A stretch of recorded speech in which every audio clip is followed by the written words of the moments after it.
1. Pengertian dasar inflasi. Inflasi adalah proses kenaikan harga-harga umum barang-barang secara terus-menerus. Ini tidak berarti bahwa harga barang-barang itu naik dengan persentase yang sama. Mungkin terdapat perbedaan persentase, namun yang penting terdapat kenaikan harga umum barang secara terus-menerus selama periode tertentu. Kenaikan yang hanya terjadi sekali, walaupun itu cukup besar, itu bukanlah termasuk inflasi. Kenaikan harga ini diukur menggunakan indeks harga. Beberapa macam indeks harga yang sering digunakan untuk mengukur inflasi ada 3, yaitu yang pertama, indeks biaya hidup. Yang kedua, indeks harga perdagangan besar. Dan yang ketiga, GNP deflator. Pertama adalah indeks biaya hidup atau Customer Price Index. Indeks ini mengukur biaya atau pengeluaran untuk membeli sejumlah barang dan jasa yang dibeli oleh rumah tangga untuk keperluan hidup. Di Indonesia dikenal indeks 9 bahan pokok, 62 macam barang serta 162 macam barang. Karena arti penting masing-masing barang dan jasa tidaklah sama setiap individunya, maka dalam perhitungan angka indeksnya diberi angka penimbang tertentu. Angka penimbang biasanya didasarkan atas besarnya persentase pengeluaran untuk barang tertentu terhadap pengeluaran keseluruhan. Besarnya persentase ini dapat berubah-ubah dari tahun ke tahun. Oleh karena itu, perlu adanya revisi bila terjadi perubahan. Sebagai contoh, indeks biaya hidup pada tahun 1977 sebesar 181,5 atas dasar tahun 1970. Kemudian naik menjadi 195,3 pada tahun 1978. Maka, laju inflasi antara tahun 1977 sampai 1978 sama dengan 195,3 min 181,5 per 181,5 sama dengan 7,6%. Kedua, indeks harga perdagangan besar atau Wholesale Price Index. Indeks ini menitik beratkan pada sejumlah barang pada tingkat perdagangan besar. Ini berarti harga bahan mentah, bahan baku, bahan setengah jadi masuk dalam perhitungan indeks harga. Biasanya perubahan indeks ini sejalan atau searah dengan indeks biaya hidup. Yang ketiga adalah GNP deflator. Indeks ini berbeda dengan dua indeks lainnya dalam cakupan barangnya. GNP deflator mencakup jumlah barang dan jasa yang masuk dalam perhitungan GNP. Jadi lebih banyak jumlahnya dibanding dua indeks lainnya. Rumusnya yaitu GNP deflator sama dengan GNP nominal per GNP real dikali 100. 2. Jenis-jenis inflasi. Laju inflasi dapat berbeda antara satu negara dengan negara lainnya atau dalam satu negara untuk waktu yang berbeda. Inflasi dapat dibedakan menjadi dua jenis, yaitu inflasi menurut sifatnya dan inflasi menurut sebabnya. Inflasi menurut sifatnya. Inflasi menurut sifatnya dapat dikategorikan menjadi 3 macam, yaitu creeping inflation, galloping inflation, dan hyperinflation. A. Inflasi merayap atau creeping inflation. Inflasi jenis ini biasanya ditandai dengan laju inflasi yang rendah, kurang dari 10% per tahun. Kenaikan harga berjalan secara lambat, dengan persentase yang kecil serta dalam jangka waktu yang relatif lama. B. Inflasi menengah atau galloping inflation. Inflasi ini ditandai dengan kenaikan harga yang cukup besar, biasanya double digit atau triple digit, dan kadang-kadang berjalan dalam jangka waktu yang relatif pendek serta mempunyai sifat akselerasi. Artinya, harga-harga minggu atau bulan ini lebih tinggi dari minggu atau bulan lalu dan seterusnya. C. Inflasi tinggi atau hyperinflation. Inflasi ini adalah yang paling parah akibatnya. harga-harga naik sampai 5 atau 6 kali lipat. Masyarakat tidak lagi berkeinginan untuk menyimpan uang. Nilai uang pun merosot dengan tajam sehingga ingin ditukarkan dengan barang. Perputaran uang makin cepat, harga naik secara akselerasi. Biasanya keadaan ini timbul apabila pemerintah mengalami defisit anggaran belanja, misalnya disebabkan karena perang, yang dibelanjai atau ditutup dengan mencetak uang baru. 2. Inflasi menurut sebabnya. Menurut teori kuantitas, sebab utama timbulnya inflasi adalah kelebihan permintaan yang disebabkan karena penambahan jumlah uang yang beredar. Inflasi menurut sebabnya ini dibedakan menjadi 2 kategori, yaitu demand pull inflation dan cost pull inflation. A. Demand pull inflation. Inflasi ini bermula karena kenaikan permintaan agregat sedangkan produksi telah berada pada keadaan kesempatan kerja penuh atau hampir mendekati kesempatan kerja penuh. Dalam keadaan hampir mendekati kesempatan kerja penuh, kenaikan permintaan total akan menaikkan harga dan menaikkan hasil barang atau output. Sedangkan jika telah mencapai kesempatan kerja penuh, terjadi kenaikan permintaan total, maka penambahan permintaan tersebut hanya akan menaikkan harga saja. Hal ini sering disebut dengan inflasi murni. Apabila kenaikan permintaan ini menyebabkan keseimbangan GNP berada di atas GNP pada kesempatan kerja penuh, maka yang akan terjadi adalah inflationary gap. Inflationary gap inilah yang dapat menimbulkan inflasi. Berikut ini adalah gambar kurva demand pull inflation. Ketika hampir mendekati kesempatan kerja penuh, yaitu berada di Q1 dan P1, terjadi kenaikan permintaan total, maka harga akan naik menjadi P2 dan hasil produksi atau output akan naik menjadi QTE. Pada QTE inilah terjadi kesempatan kerja penuh. Jika pada kesempatan kerja penuh terdapat kenaikan permintaan total, maka yang terjadi adalah hanya kenaikan harga saja, yaitu dari P2 menjadi P3. Begitupun jika terdapat kenaikan permintaan lagi, sama saja, yang berubah adalah hanya harga saja, yaitu naik dari P3 menjadi P4. Hal inilah yang disebut dengan inflationary gap yang akan menimbulkan inflasi. B. Cost pull inflation. Cost pull inflation biasanya ditandai dengan kenaikan harga serta turunnya produksi. Jadi dapat dikatakan inflasi ini dibarengi dengan resesi.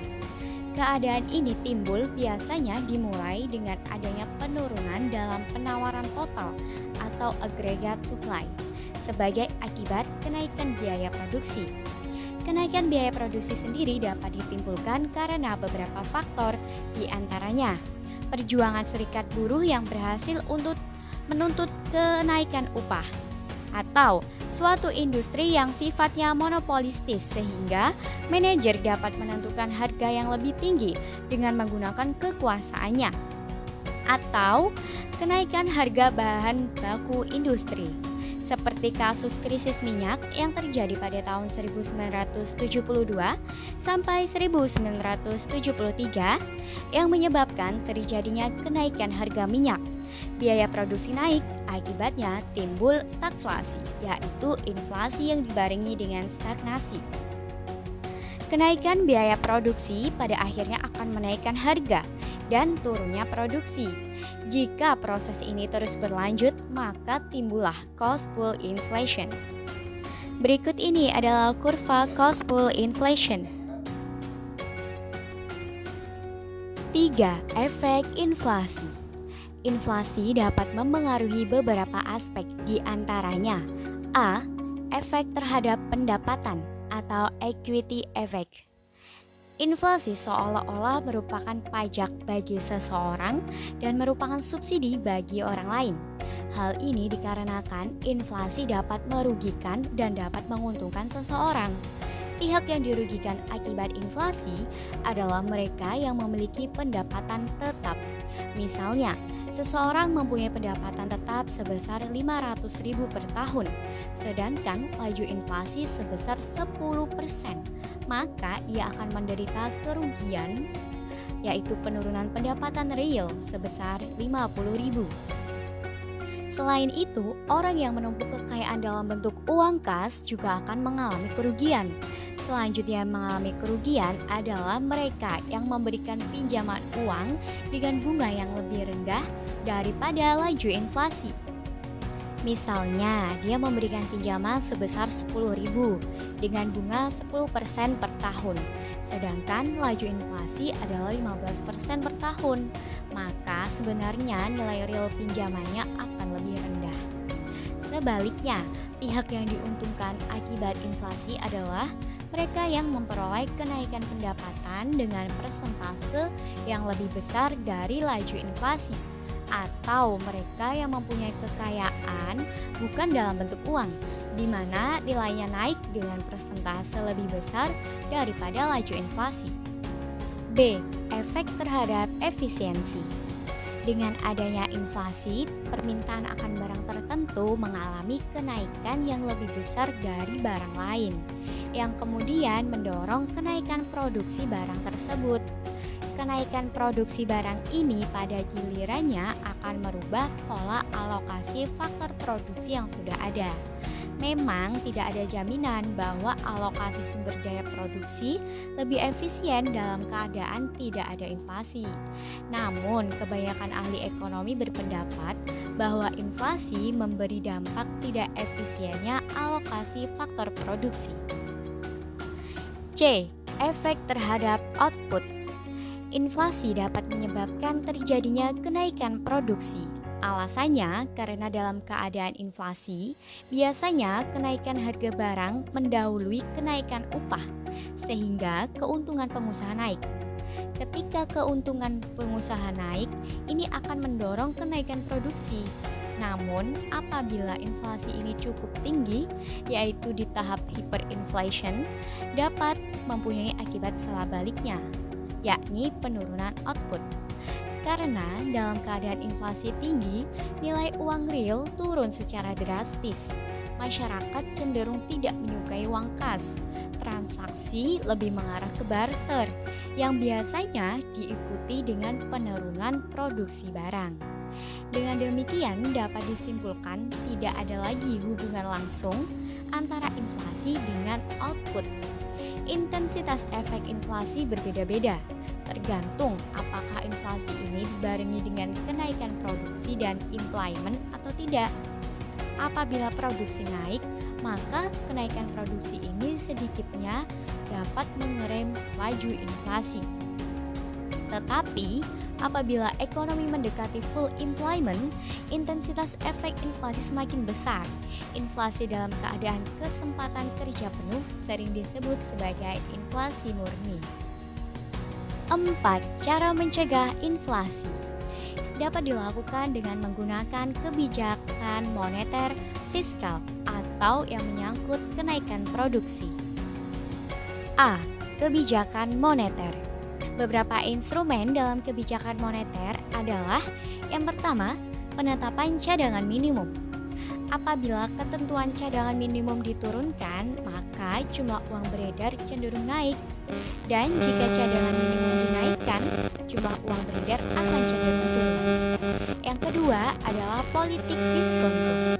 Politik diskonto ini bagi bank umum merupakan biaya untuk pinjaman yang diberikan oleh bank sentral. Dengan menaikkan diskonto, maka ongkos meminjam dana dari bank sentral akan naik, sehingga akan mengurangi keinginan bank umum untuk meminjam. Akibatnya, jumlah uang beredar dapat ditekan atau dapat dikurangi. Yang ketiga adalah politik pasar terbuka, yaitu tindakan menjual dan membeli surat-surat berharga oleh bank sentral. Yang keempat adalah margin recruitment.